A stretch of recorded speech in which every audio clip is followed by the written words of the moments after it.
Olá, amigos, bem-vindos de volta aqui ao nosso canal do Grupo de Estudos Ondas de Amor. Hoje nós vamos estar abordando, nessa nossa live, os milagres, a questão dos milagres à luz do Espiritismo. Como é que será que o Espiritismo encara a questão dos milagres? Eles existem? Eles não existem? Será que Deus faz milagres? Será que o Espiritismo faz milagres? Vamos ver, então?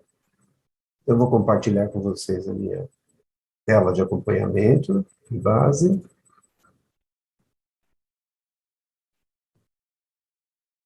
Espero que todos estejam podendo ver com clareza. Então, nós vamos estar nos baseando nessas duas obras de referência, o Livro dos Médiuns e a Gênese, né? Em particular, o capítulo 2 do Livro dos Médiuns, que é exatamente sobre os milagres, e o capítulo 13 também, da Gênese, tá? Entre outras coisas. Bom, para começar a falar dos milagres, é bom a gente, então, em primeiro lugar, pensar no significado da palavra, né? A palavra que a gente usa aqui em português, milagre. Milagre vem de mirare, do latim, né? Que significa admirar. Então, a acepção etimológica do milagre é algo admirável, uma maravilha, um prodígio, uma coisa extraordinária, fora do comum. Do ponto de vista acadêmico, poderia se definir assim como também um ato do poder divino que é contrário às leis da natureza conhecidas, né? Então, aí eu já estou extrapolando o fato do milagre e tentando dar uma interpretação para ele como produto do poder divino e algo que está fora daquilo que se conhece das leis da natureza. No sentido mais teológico, então, ele seria uma derrogação das leis da natureza, quer dizer, uma quebra, em algum momento, de alguma lei da natureza, e através do qual Deus estaria manifestando o seu poder. Então, seria uma forma, do ponto de vista de algumas doutrinas religiosas, né, seria uma forma de Deus manifestar o seu poder. Será que é isso? Será que é esse o sentido que a gente entende também? Continuando, se a gente for agora no dicionário da nossa língua, a língua portuguesa, um bom dicionário, como Aurélio Holanda, milagre tem várias acepções, né? É um feito extraordinário, que então não se explica pelas leis da natureza, é um acontecimento espantoso, de qualquer forma, é um prodígio, uma maravilha, né? Tudo isso as pessoas, no falar normal, do dia a dia, dizem que é um milagre. Nossa, isso aqui aconteceu, parecia um milagre. Do ponto de vista mais religioso, então, o milagre é um sinal, seria um sinal, da presença de Deus. Isso do ponto de vista de uma interpretação mais da doutrina católica cristã, né? Caracterizado, sobretudo, por uma alteração repentina e insólita dos determinismos naturais. Então, o milagre, o que tem de comum aí de todas essas definições e das anteriores? Ele é algo que não se explica pelo que a gente conhece, pelo conhecimento que a gente tem, né? E que pode até ser inexplicável, não poderia ser explicado.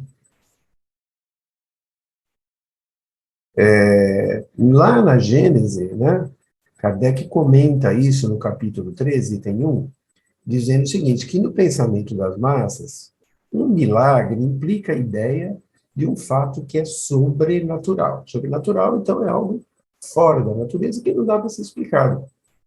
Não tem como ser explicado.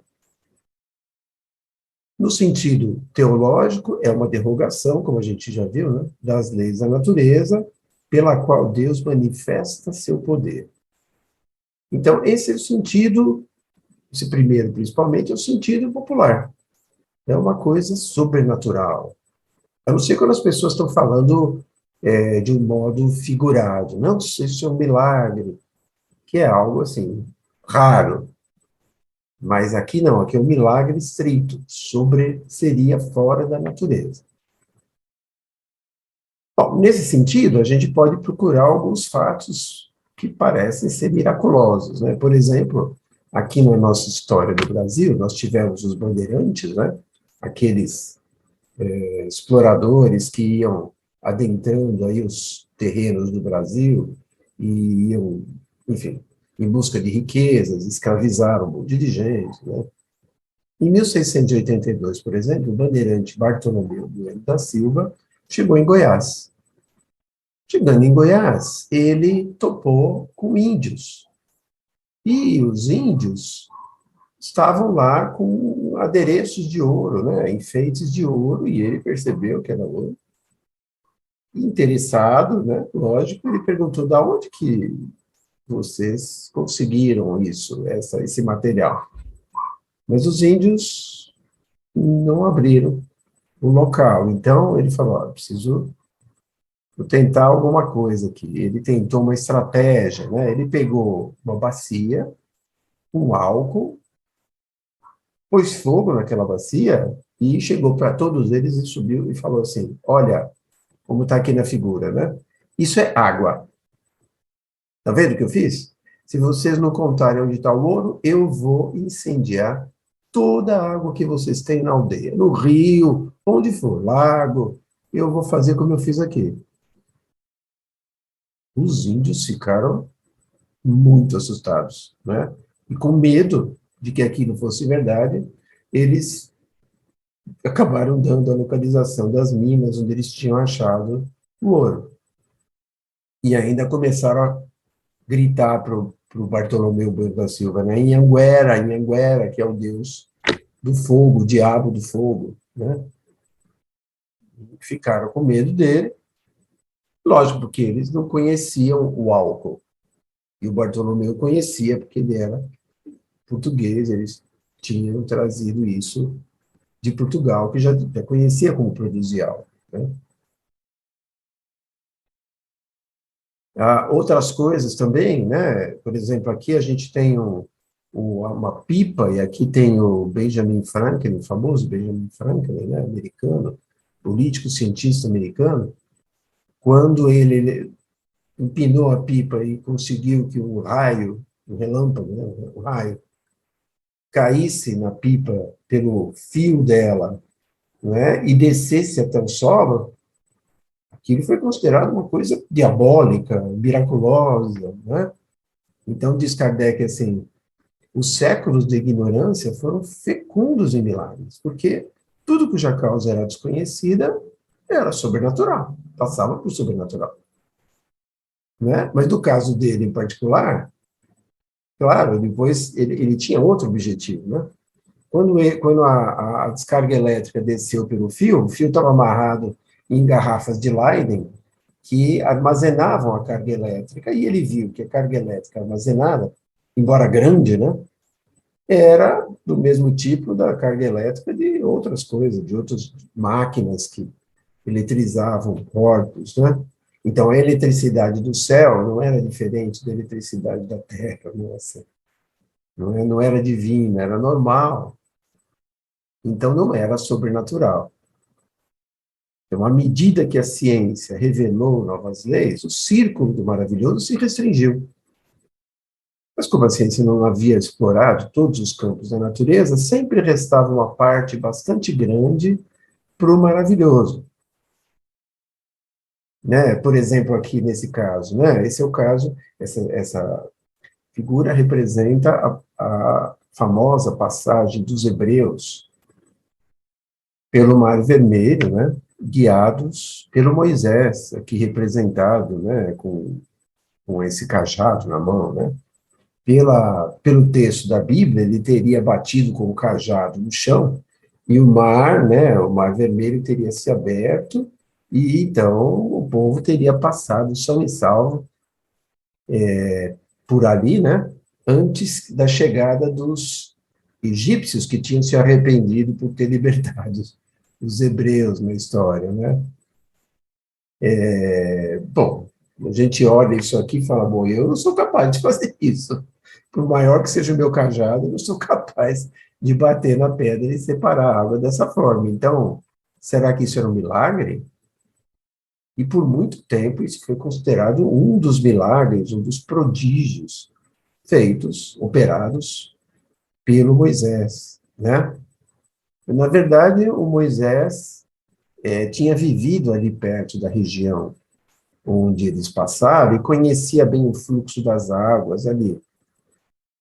Pesquisas recentes, feitas no século XX, começo do XXI, mostraram, né, que, olha só, entre a margem da Arábia Saudita, né, e a margem do Egito, da onde eles estavam fugindo, existe uma ponte de terra, uma parte da terra, que é mais rasa, e que, inclusive, em alguns momentos, quando há uma diminuição do nível da água, fica até fora, e dá para ser vista.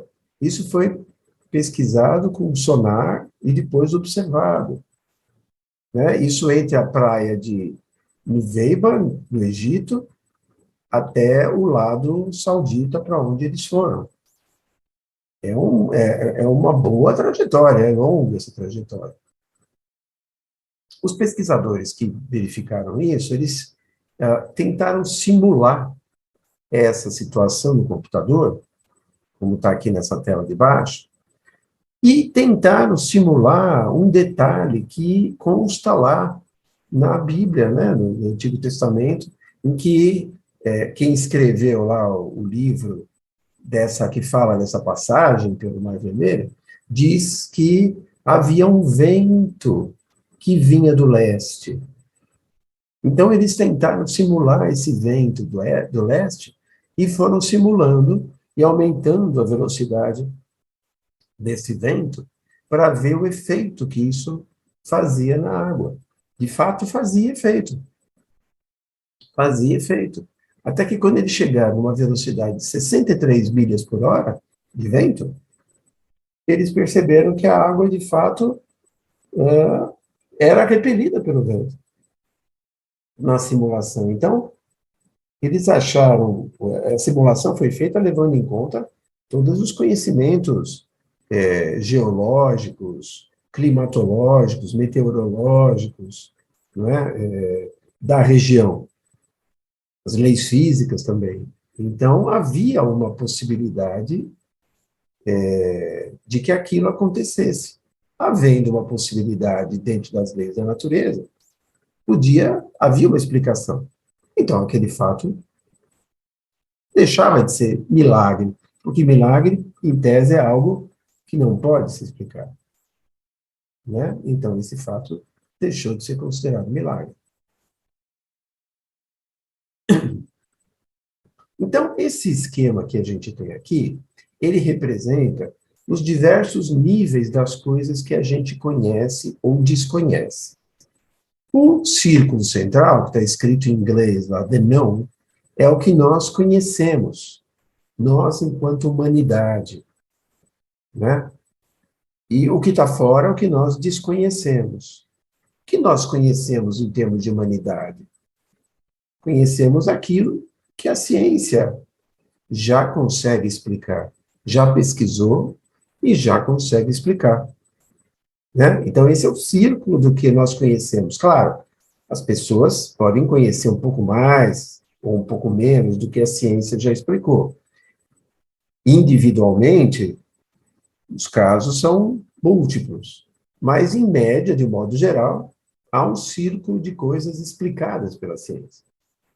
Por outro lado, há coisas que se conhecem e que a ciência está tentando explicar ainda, mas não conseguiu explicar, né? Por exemplo, a ciência, até o começo do ano 2000, estava tentando descobrir como seria a maneira de prevenir a Covid-19 que veio aí, não é?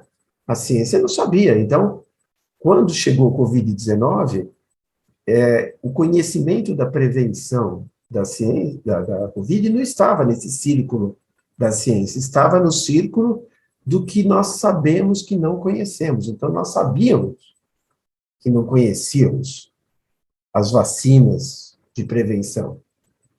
Mas, com o passar do tempo e com as pesquisas, esse ano que passou, esse ano de 2021 também, aquilo passou a ser conhecido de algumas maneiras.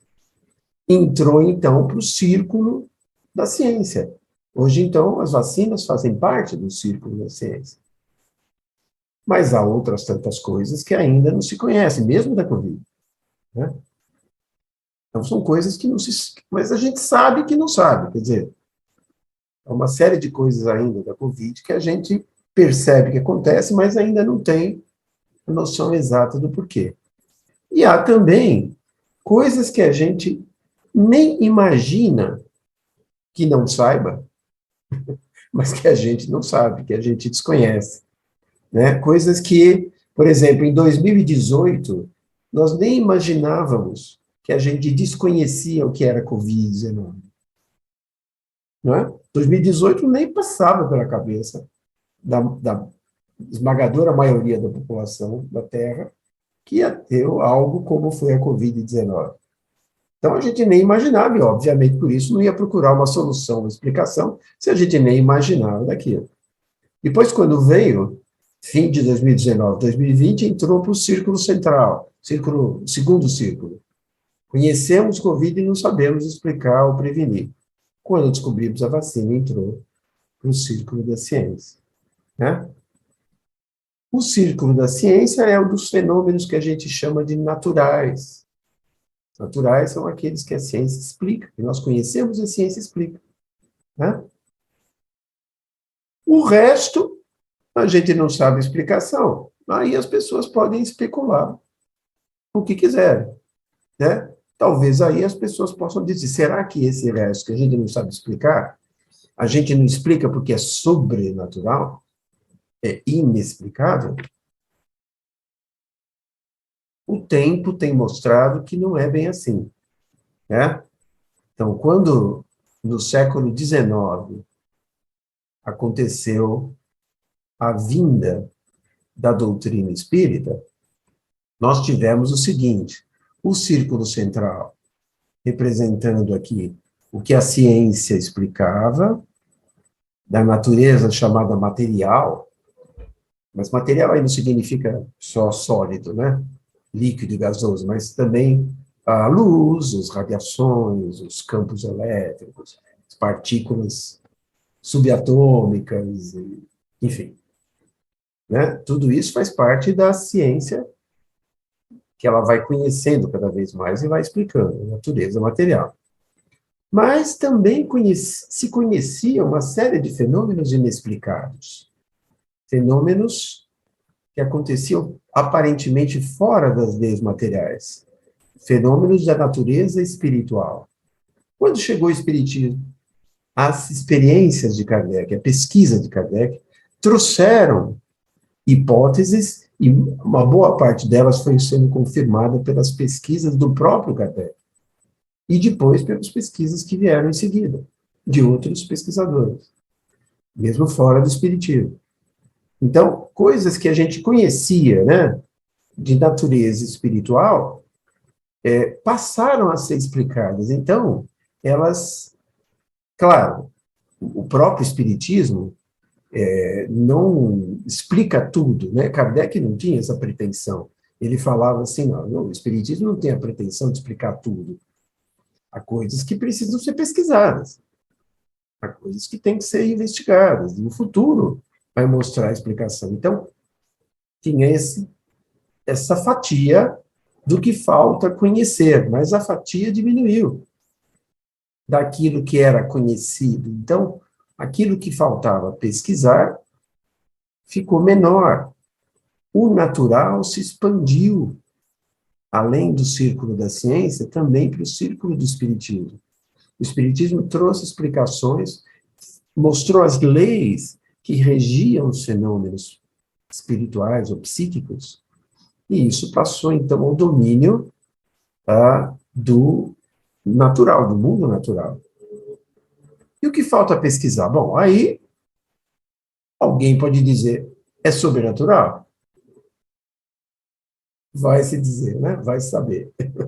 Alguém pode trazer isso. Mas sobrenatural é algo inexplicável. Será que a gente tem condição de dizer que tal fenômeno não tem como ser explicado? Não tem como ser explicado, né? No passado, muita gente dizia de coisas do passado que eram coisas sem explicação, e, portanto, chamava-se de milagres. Muitas delas foram explicadas, né? Então, vamos ver. O Espiritismo, então, concluindo, ele não faz milagres.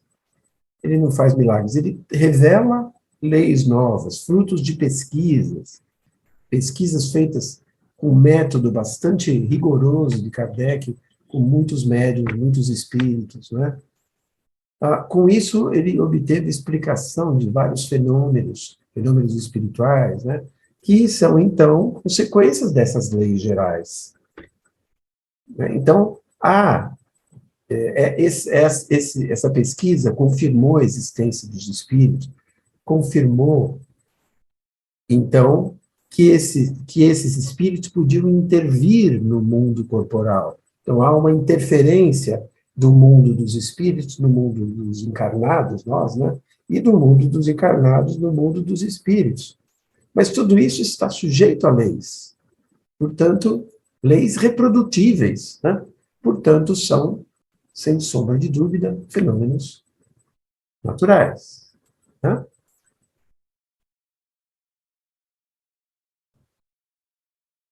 Então,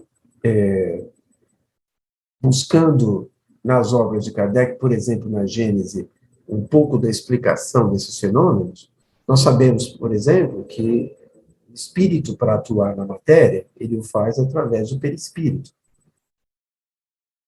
É o perispírito que é o meio através do qual o espírito pode atuar na matéria.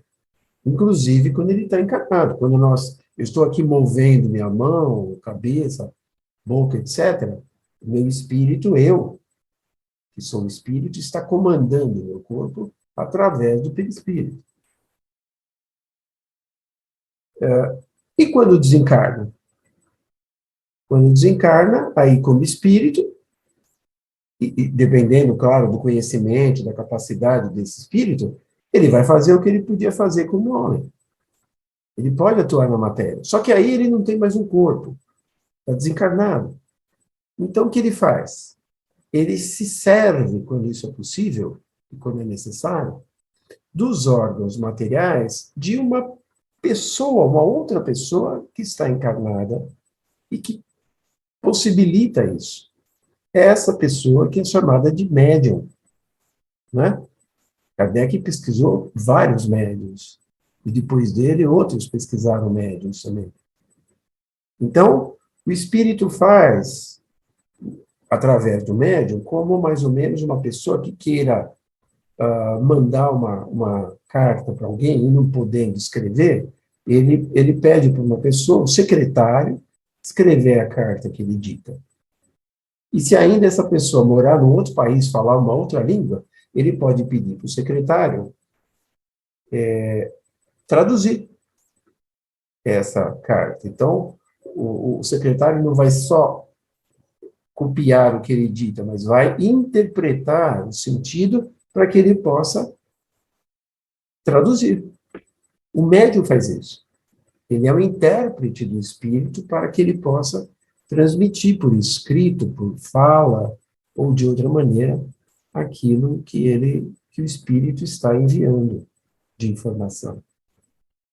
Então, o médium não é um milagreiro, não é um produtor de milagre, ele está atuando dentro de uma capacidade perfeitamente natural, pesquisada por muitos, sujeito a leis que se reproduzem, não é? Então, por exemplo, se alguém visse ou ver uma mesa como essa daqui, né, subindo e ficando flutuando no ar, como está aqui nessa foto, não é? Com as pessoas então, ainda com a mão em cima da mesa, vai falar, ué, mas que coisa mais estranha isso, como acontece isso? Isso é um milagre, isso está fora da lei da natureza, né? Isso acontecia nas reuniões de mesas girantes, lá antes de Kardec até, por exemplo, né? E se visse, então, um homem flutuando, como acontecia muito com o Carmine Mirabelli, brasileiro, né? Aí as pessoas falaram, mas o que está acontecendo aqui? Né? Produzindo um fenômeno que é esse, o fenômeno de uma levitação. Isso parece um milagre. A levitação é um fenômeno dito psíquico, anímico ou mediúnico, no qual pessoa, uma coisa, se ergue acima do solo. Aparentemente sem nenhuma razão, nenhum motivo visível, né? E aparentemente contra a força da gravidade. É óbvio que nós estamos aqui descartando os truques, enfim, qualquer tipo de coisa que produza isso artificialmente. Mesmo tirando todos os truques, há uma infinidade de fenômenos e de pesquisas que comprovaram esse fenômeno, por exemplo. Ficou muito conhecido na época de Kardec o médium Daniel Douglas Home, que viveu. Kardec, inclusive, menciona ele na Revista Espírita, né? Que era um médium na presença do qual muitos fenômenos físicos aconteciam nos ambientes, inclusive a própria elevação do médium, né? Home subia, voava, ia para um lado, para o outro no ar, flutuando, e conta-se, em alguns casos, que ele saía pela janela superior, voltava depois de novo no ambiente, então ele foi chamado, por alguns na época, de um médium voador, né? Kardec tem alguns artigos na Revista Espírita sobre ele. Esse fenômeno é absolutamente, na aparência, contra a força da gravidade. Seria um milagre? Contra a força da gravidade, né? Bom, se for milagre, então, será que o que está acontecendo com esse balão ou com esse dirigível é um milagre?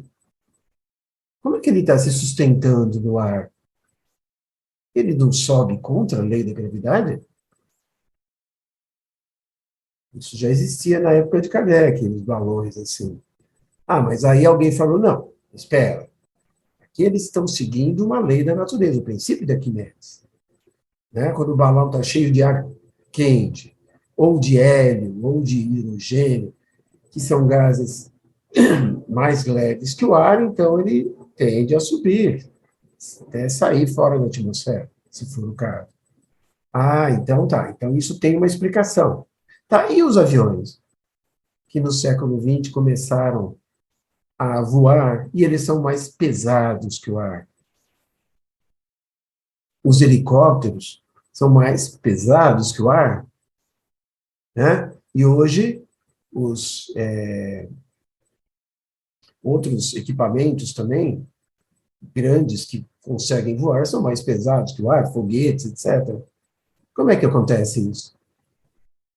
Isso é um milagre também? Eles estão indo contra a lei da gravidade? É, aparentemente parece, né? Mas, certamente, a construção desses equipamentos foi feita baseada numa lei. Aliás, uma lei que já era conhecida, que foi a terceira lei de Newton, aperfeiçoada e aplicada para esses casos, não é? Seriam milagres?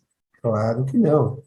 Hoje a gente tem total certeza que não. Mas se alguém aparecesse de avião na época de Kardec, certamente aquilo ia provocar uma polvorosa dos povos da época, e iria ser considerado milagre, né? Ora, e o que a gente pode dizer, então, deste quadro?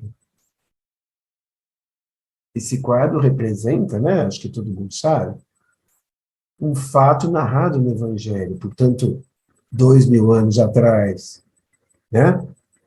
É lá Jesus andando sobre as águas. E Pedro, né, que sai do barco onde estavam os discípulos e que não conseguiu andar, ele estava afundando, não é? Como é que Jesus fez isso? Milagre. Na época, todos achavam milagre, e isso continuou por séculos. Jesus era capaz de produzir milagres. Por isso que muitos depois, foi fácil depois, colocar a ideia de que Jesus era o próprio Deus, né? Que derrogava as leis da natureza. Mas será? Ora, se nós temos hoje, tivemos na época de Kardec, temos hoje pessoas que flutuam, que voam, objetos que sobem, e isso não é considerado milagre, porque o que Jesus fez tinha que ser.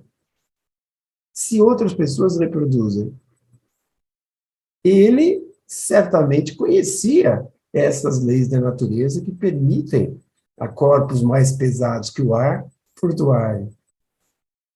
Diz Kardec lá na Gênesis, capítulo 15, a superioridade de Jesus com relação aos homens não derivava das qualidades do seu corpo. Não era o corpo dele que era diferente. O corpo dele pesava tanto quanto os outros. Era feito de matéria igual dos outros. Então ele afundaria na água, como todas as pessoas, né? Mas o que era superior eram as qualidades do seu espírito, que dominava de modo absoluto a matéria, e também a qualidade do seu perispírito, que era tirado da parte mais pura, mais quintessenciada dos fluidos da atmosfera terrestre, atmosfera fluídica.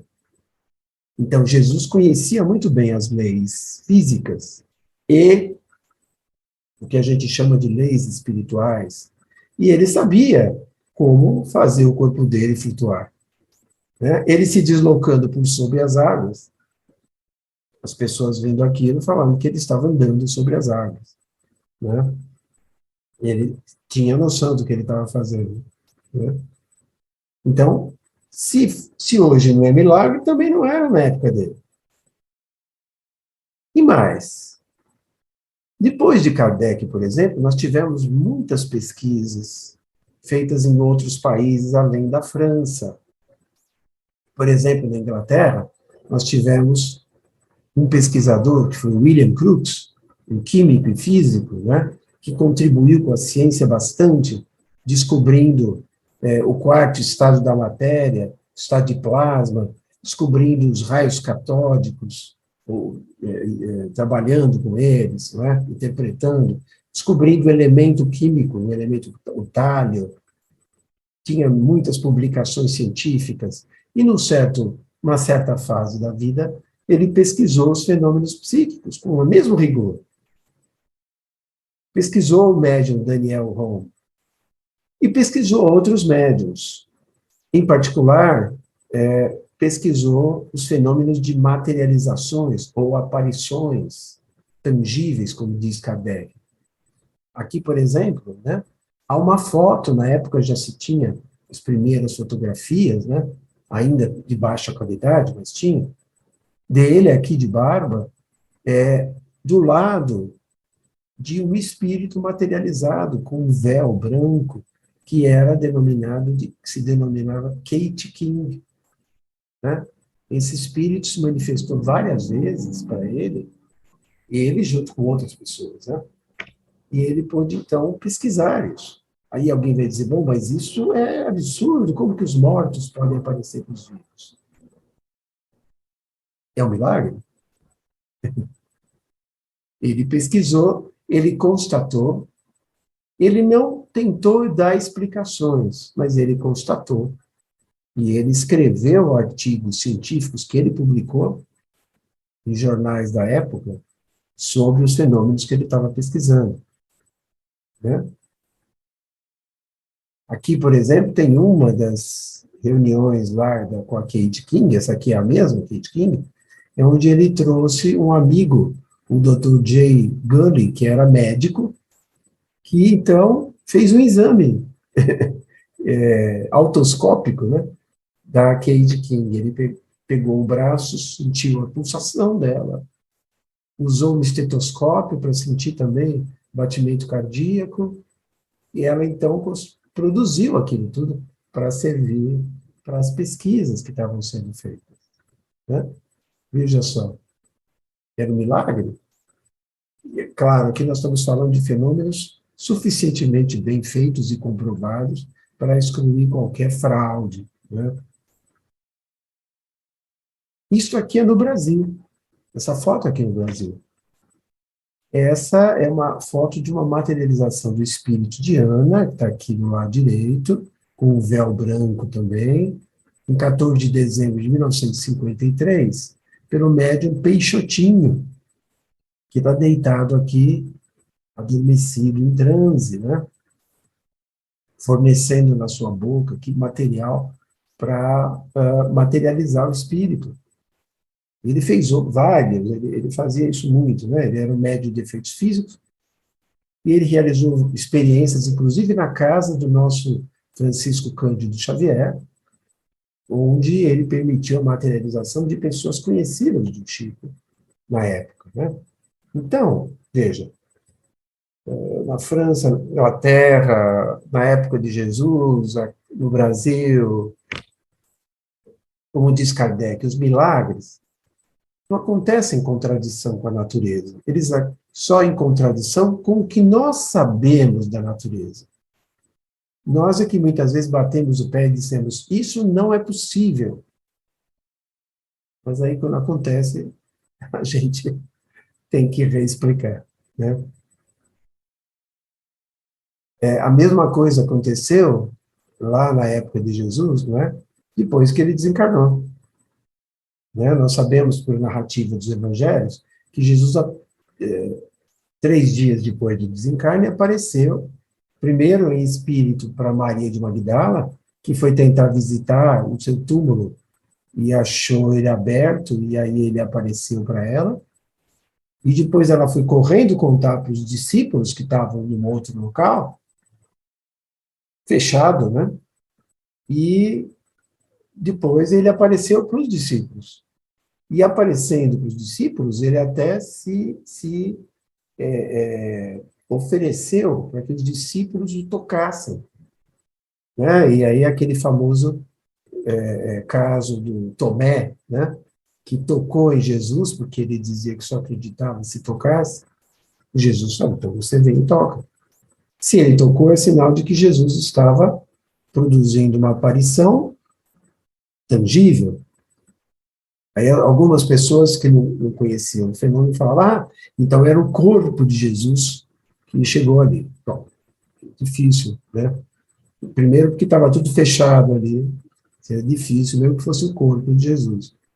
E Jesus se materializou ali. Os discípulos entenderam isso? Maria de Magdala entendeu o que estava acontecendo? Certamente não. Certamente não. Mas aquilo que foi narrado foi sendo, então, interpretado como algo sem explicação, algo devido ao poder miraculoso, fora do normal de Jesus, não é? Por isso que muitos acharam que Jesus era o próprio Deus, porque ele era capaz de derrogar as leis, né, e fazer uma coisa que não era possível para ninguém. E aí, então, aquilo se tornou como um milagre. Mas hoje nós sabemos que a gente faz isso aqui no século XXI, fizemos no XX, no XIX, etc. Então, Jesus era superior pela sua qualidade de evolução. Mas aquele fenômeno era um fenômeno que era possível, que é possível de ser feito, desde que tenha condições, médiums, com característica para aquilo. Né? Então, era um milagre? Claro que não. Aí Kardec disse também na Gênese, antes de conhecerem as propriedades da eletricidade, os fenômenos elétricos também passavam por prodígios para certas pessoas. Né? Na época de Kardec, quem ia imaginar que se poderia assistir a um programa de televisão de algo que estava acontecendo na China nesse momento? Ou que poderíamos nós aqui estar olhando para esta tela que cada um está olhando e ouvirmos voz e imagem simultaneamente ou não, de uma pessoa, isso devido à eletricidade. As lâmpadas, os vários tipos de lâmpadas elétricas que ainda também não tinham sido inventados, né? Que era possível se comunicar aqui da Terra com um astronauta na Lua, por exemplo, como aconteceu. Seria um milagre alguém dizer, olha, estou falando com alguém que está na Lua. É um absurdo. Absurdo. Mas desde que se tornou conhecida a causa, desapareceu maravilhoso. O mesmo ocorre com os fenômenos espíritas.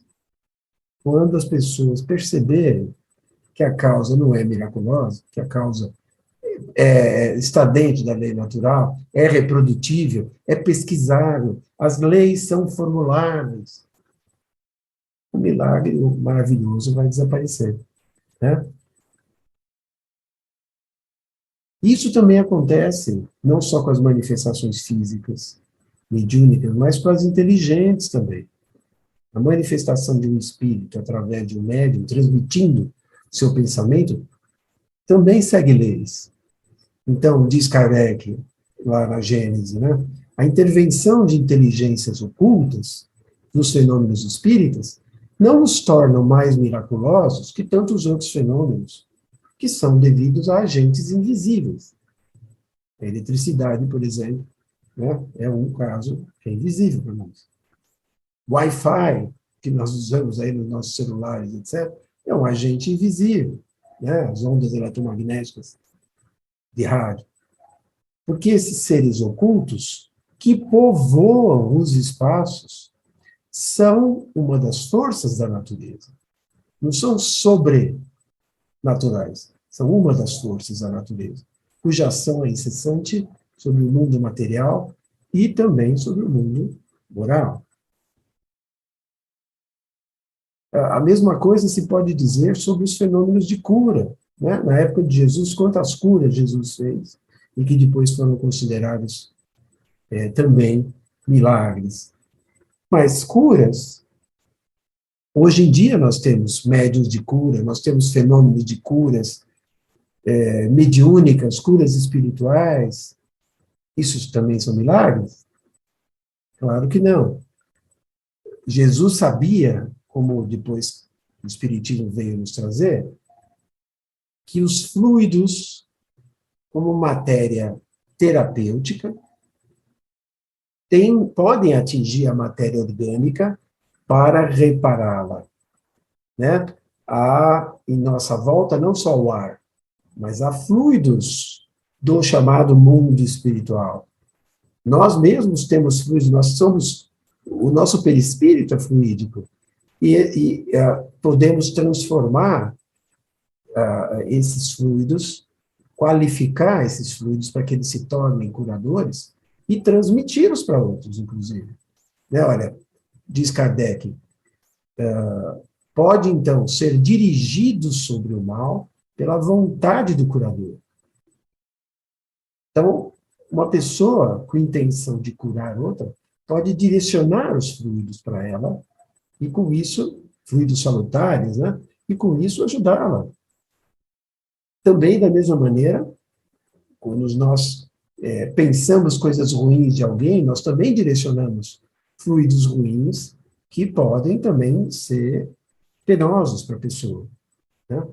Por outro lado, diz ainda Kardec, também ou atraído pelo desejo ardente, pela confiança, numa palavra, pela fé do doente.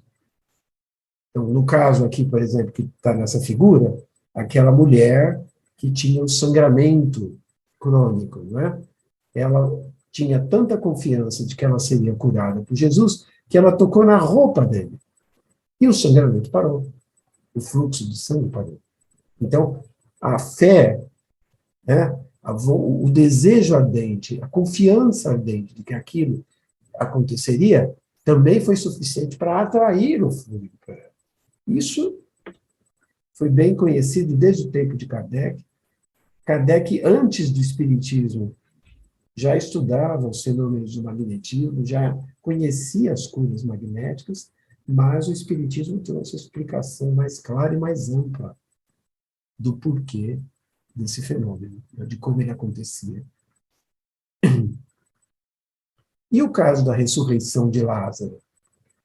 Né? Lázaro era irmão de Marta e Maria, nos dias do Evangelho, e Marta e Maria foram correndo chamar Jesus, conhecendo-o, né?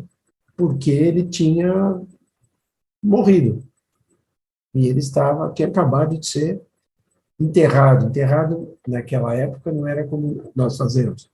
Eles envolviam o cadáver dos judeus, né, com faixas e colocavam numa espécie de uma caverna, fechando com pedra, porque começava até a cheirar mal, né? E Jesus percebeu a situação de Lázaro e falou para elas: calma, nós vamos lá. Elas apressaram Jesus, mas Jesus só chegou depois, né? Encontrou a família chorando perto ali dele e tal, e chegou perto onde estava Lázaro, né? E chamou. Disse: ele está dormindo. E Lázaro levantou. Lázaro acordou, né? Ele estava dormindo. Ele estava morto e Jesus fez ele voltar à vida. Foi assim que se interpretou. Por isso que se chamou de ressurreição, né? A volta à vida. Se fosse isso que tivesse acontecido, seria de fato um milagre, porque até hoje ninguém conseguiu fazer alguém que estava morto ressuscitar nesse sentido. Mas há certas afecções orgânicas que não eram conhecidas e até hoje são melhor até conhecidas em alguns aspectos, que causam, por exemplo, letargia.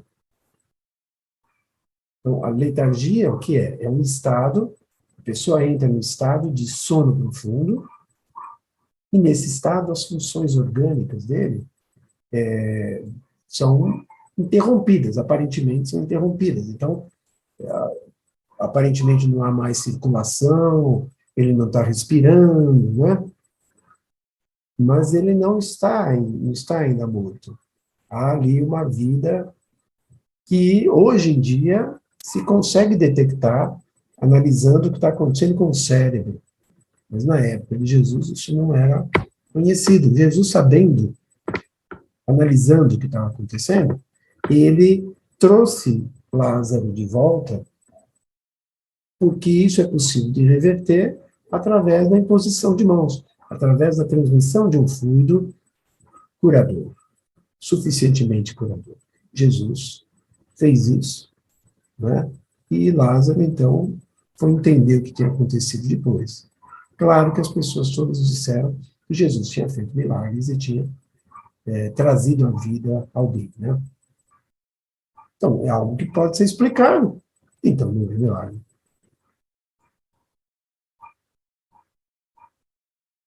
Então, o que acontece? Aquilo que é sobrenatural, ou considerado sobrenatural, gera superstições, que são coisas tão pouco explicadas quanto do sobrenatural, né? Então, Kardec, lá na Gênesis, diz assim: baseando-se em aparências inexplicadas, o sobrenatural, quer dizer, o senso do sobrenatural, dá livre curso à imaginação. E a imaginação voa e gera as crenças supersticiosas. Então, aí começam a aparecer uma série de superstições vinculadas ao jeito que a gente interpretou o fenômeno que a gente não entendeu, né? Uma explicação racional, fundamentada nas leis da natureza, freia os desvios de imaginação, destrói superstições, né? E reconduz o homem à realidade. Então, é isso que o Espiritismo traz. Traz explicações racionais para os fenômenos. Da onde vieram essas explicações? Das pesquisas de Kardec inicialmente, pesquisas muito sérias e muito numerosas de Kardec, de pessoas que conviveram com ele, e de outros pesquisadores que vieram depois, né? Então, o Espiritismo, longe de ampliar o domínio do sobrenatural, ao contrário, restringe, como nós vimos naquele esquema antes. O natural cresce, portanto, o que sobra para o sobrenatural é menor. Há menos coisas que poderiam ser consideradas assim, mas que no futuro vão ser explicadas também, né? E, de modo nenhum, o Espiritismo aceita qualquer fenômeno como sendo parte dos fenômenos espíritas. Há uma série de fenômenos que não são verdadeiros. Na época de Kardec, por exemplo, apareceram os irmãos Davenport, ficaram famosos. Eles iam e eles faziam shows, né? Eles ficaram famosos por esse gabinete, ou armário, que eles montavam no palco, entravam lá, eram amarrados pela assistência, colocavam lá dentro instrumentos musicais, e aí se fechava a porta e, de repente, os instrumentos começavam a tocar sozinhos, né? E aí as pessoas falavam, nossa! E eles diziam, então, estamos fazendo fenômenos espíritas e tal. Mas aí, isso sendo reproduzido, eles cobravam lá os shows, né? As pessoas começaram a perceber que tinha alguma coisa errada. E alguns, em determinados shows, mostraram truques que eles faziam. Que tinha truques ali também. Então, eles foram desmascarados em público algumas vezes. E aí, como eles diziam que faziam fenômenos espíritas, aí então falaram, muitos disseram espiritismo, então agora caiu, né? Mas, na verdade, eles até produziam algumas coisas que aparentemente não teriam explicação. Tinha casos relatados em que os instrumentos musicais saíam e continuavam tocando, voando sobre a plateia, por exemplo. Mas eles fizeram truques. O espiritismo, então, dá conta de explicar isso? Aceita isso como fenômeno espírita? O espiritismo é tão solidário com as extravagâncias que se possam cometer no seu nome, como a ciência o é com os abusos da ignorância e a verdadeira religião os excessos do fanatismo. Então, algumas pessoas ensinam até em escolas que a Terra é plana. A ciência, então, vai falar, bom, as pessoas estão falando em nome da ciência, então é verdadeiro. Claro que não, certo? O fanatismo religioso, que causa violências, etc., é respaldado pelas religiões? Certamente não.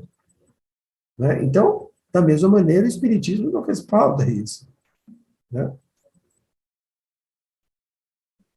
E, por último, digamos que seja provado algum milagre. Será que Deus faz milagre? Bom, será que Deus pode fazer milagre? Bom, Deus pode tudo. Se Deus criou as leis dele, ele poderia mudar essas leis.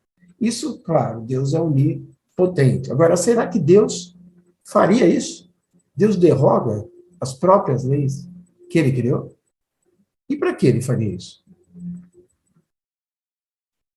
Então, claro, não cabe ao homem prejulgar os atos da divindade. Se ele pode ou não, ele tem todo o poder, teria todo o poder para isso. Agora, nós temos como critério para o nosso julgamento, com respeito às coisas divinas, os atributos do próprio Deus. Então, Deus é onipotente, ok, mas ele não é só onipotente, ele não é inteligência suprema, ele não é onisciente, ele não é a soberana bondade. Então, ele alia a soberana sabedoria ao poder. Então, a gente precisa concluir que ele não pode fazer nada de inútil. E para que ele iria fazer, por exemplo, uma estátua verter água? Por que ele iria fazer esses fenômenos como milagres, se eles podem ser feitos dentro da própria lei? Com que objetivo Deus ia fazer isso? Que utilidade teria isso? Para demonstrar o poder dele? Mas aí isso é como o Kardec fala, né? A gente tem que levar em conta os atributos do próprio Deus. Demonstrar poder é coisa do homem, que é orgulhoso, que quer, por vaidade, mostrar que é poderoso. Né? Por que Deus ia querer fazer algo assim? Isso é infantil. Isso apequena Deus. Né?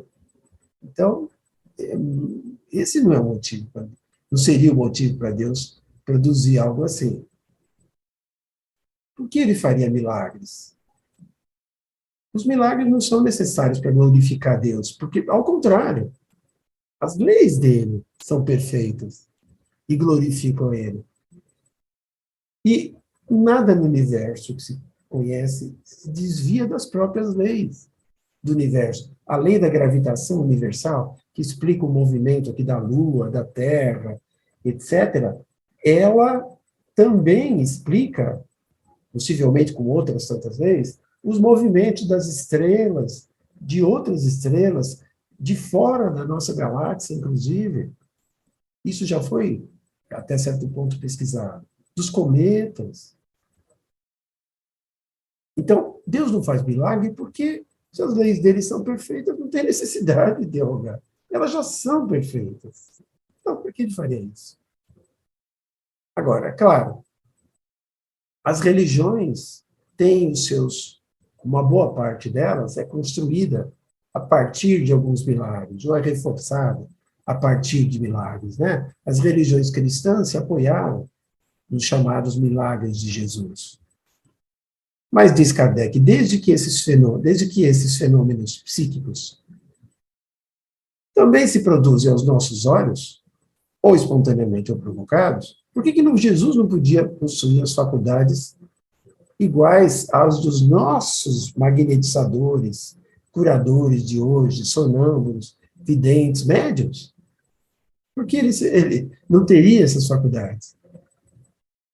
Desde que essas faculdades se manifestam também em graus diferentes, numa multidão de pessoas que nada têm de divinos, inclusive pessoas que não têm nem crença religiosa, etc., né? Que são encontradas mesmo entre hereges, idólatras. Então, é claro que elas não implicam numa natureza super-humana.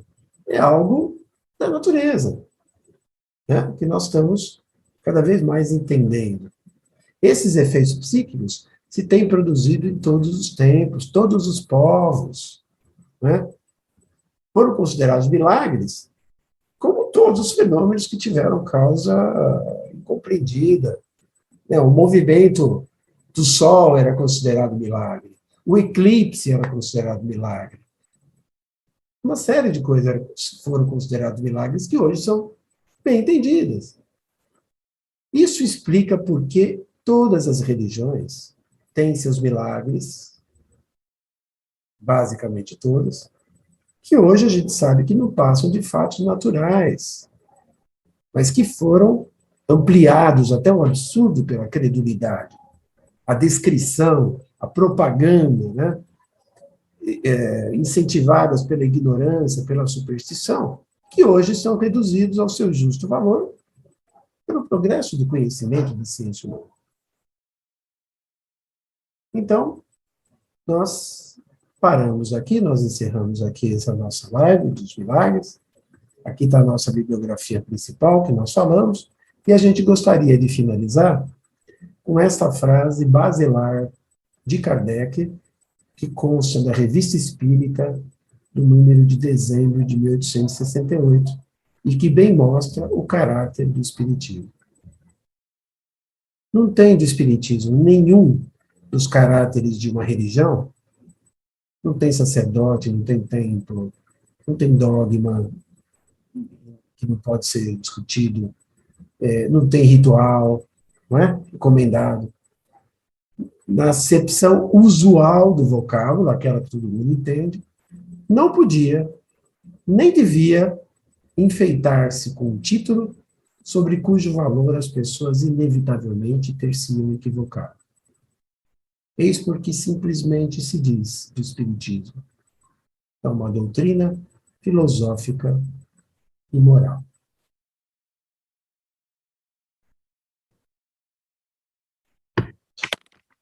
Então é isso. Nós ficamos por aqui. Muito obrigado por assistirem aqui a nossa live. Se tiverem algum comentário, alguma dúvida, deixem no chat do próprio canal, e acompanhem os estudos, os trabalhos do Grupo de Estudos Espíritas Onda de Amor. Qualquer dúvida, busquem o site que vai na descrição desse nosso vídeo. Muito obrigado, fiquem todos bem. Até a próxima.